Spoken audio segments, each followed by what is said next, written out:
బియ్యం మాయం కేసులో పేర్ని నానికి స్వల్ప ఊరట లభించింది. సోమవారం వరకు ఎటువంటి తొందరపాటు చర్యలు తీసుకోవద్దని హైకోర్టు ఆదేశించింది. రేషన్ బియ్యం మాయం కేసులో పేర్ని నాని లంచ్ మోషన్ పిటిషన్పై ఏపీ హైకోర్టులో విచారణ జరిగింది. తదుపరి విచారణ సోమవారానికి వాయిదా పడింది.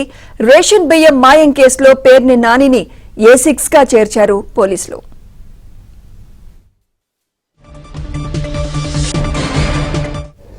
ఇదే అంశంపై మరింత సమాచారం ఏపీ బ్యూరో చీఫ్ రామారావు అందిస్తారు. రామారావు.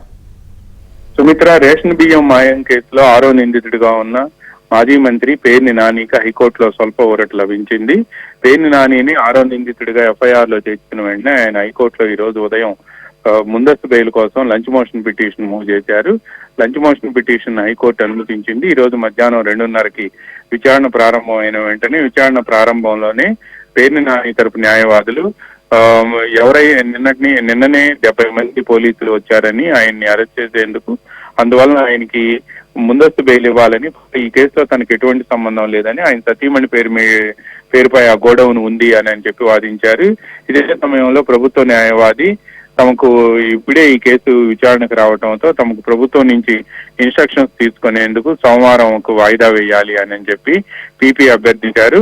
ఈ నేపథ్యంలోనే సోమవారం వరకు వాయిదా వేసి ఈ లోపు పోలీసులు తమ క్లయింట్ ని అరెస్ట్ చేసే అవకాశం ఉందని, అందువలన ఆయన మీద కోయర్సివ్ స్టెప్స్ తీసుకోవద్దు అని చెప్పి ఆదేశాలు ఇవ్వాలి అని చెప్పి కూడా ఆయన తరపు న్యాయవాదులు హైకోర్టును అభ్యర్థించారు. ఈ తరుణంలో పీపీ ఆయనకు ఎటువంటి రిలీఫ్ ఇవ్వకూడదు అని చెప్పి కూడా వాదించారు.